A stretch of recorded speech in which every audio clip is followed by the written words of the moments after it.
It's called phase cancellation. When two sounds exist in the same space on the frequency spectrum and meet at opposite ends of their respective oscillations. Just like a math problem. 12 plus negative 12 just equals 0. You end up hearing nothing at the time. Now, traditionally, the human ear only perceives sounds that exist between 100 Hz and 20 kHz. That's 20,000 Hz in case it's confusing. And all sounds are built from sine waves. The first wave is called the fundamental tone, and all subsequent waves are harmonics. Each harmonic is always oscillating at a faster rate. The higher the rate, the higher the respective pitch. Now, if you feel like I just gave you a shitload of useless information, it's all connected, just not in the way you'd think. But you'll need to understand how to recognize phase cancellation in order to grasp the full scope of what I'm about to tell you. Even if the truth is what you don't want to hear. No pun intended. Phase cancellation is found in many places. Some obvious, some not. The best example of how to recognize phase cancellation is to think of a phaser, like a guitar effects pedal. Now, if you hook it up to a signal of pure noise, like TV or radio static, to a phaser, it will silence several parts of the spectrum in a sweeping motion. It sounds a bit like a plane going overhead. What? Still bored? Stick with me, just a bit longer. This is where it gets interesting. Now, think about the last time you watched a TV show or a movie that had a pregnancy.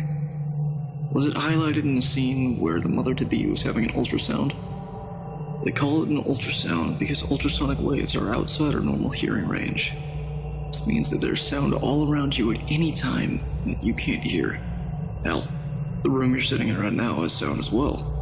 You either can't hear it because you've tuned it out as a part of your natural perception filter, or you can feel it because a truck has just driven by and the bass frequencies from its engine have caused your walls, your bed, or the glass of water you're left sitting on your end table to vibrate and possibly move slightly.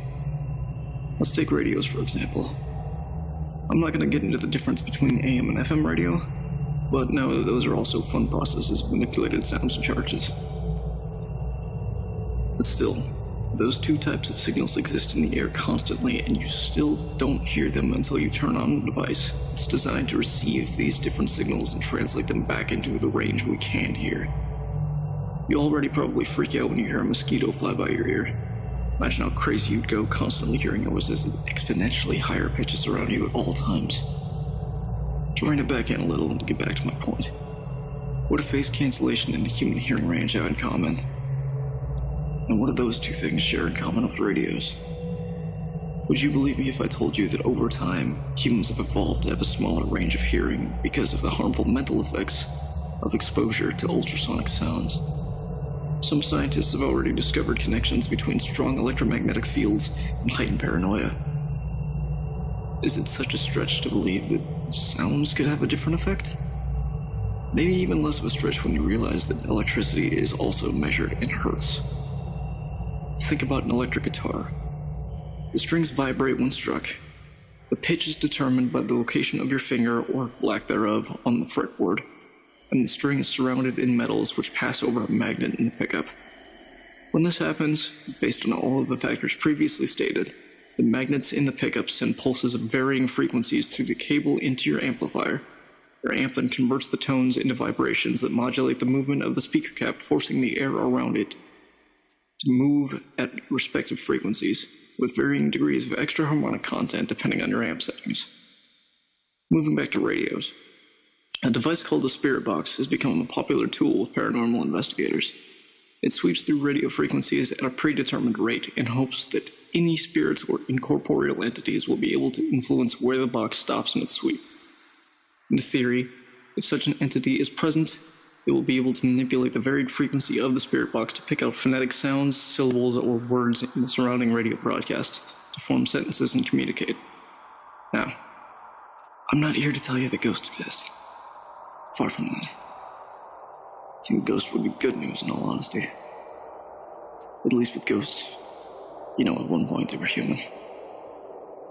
What does exist out in the unheard are things of a much older nature.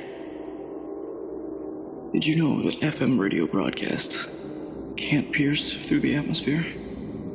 AM radio waves can. AM radio waves are slower and have a much larger reach. Astronauts can listen to AM radio stations. But you don't care if Buzz Aldrin's listening to the oldies or traffic reports while floating aboard in zero gravity. Neither do I. But if AM radio signals can reach a space station, who's to say much older things don't exist in the emptiness of space? Things that are sending signals that we're picking up. What if, millennia ago, before our modern society existed, stories of monsters were passed down through generations by people who could hear sinister and biblically old voices from the sky? Voices that sound like giant fingernails on an enormous chalkboard, who speak to torment. Specters who cause psychoses with only their presence. They are old enough to know things we can't possibly fathom at this stage in our evolution. We are like dust to them. What if mental illnesses like schizophrenia or other auditory hallucinations are just people who were born with a genetic makeup allowed for an expanded hearing range?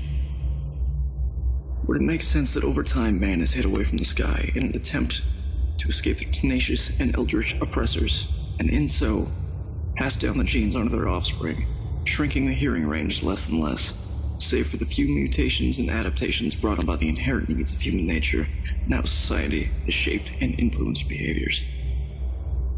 You've had a cold shiver run down your spine, had hair stand on end while you were alone.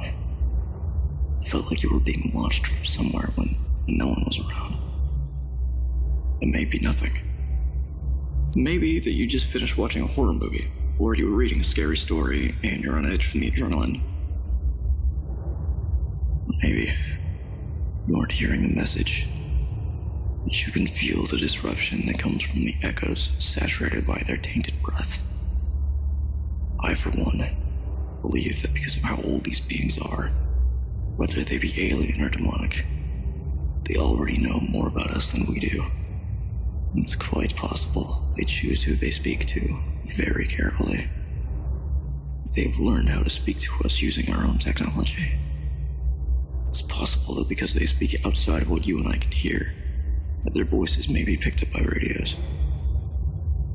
And rather than picking up ghosts, paranormal investigators are actually in contact with something so distant, has learned to speak in code. Code that would travel through you in a heartbeat, and you would never know. Maybe the next time something hurts your ears, you should be thankful it's not at a higher pitch.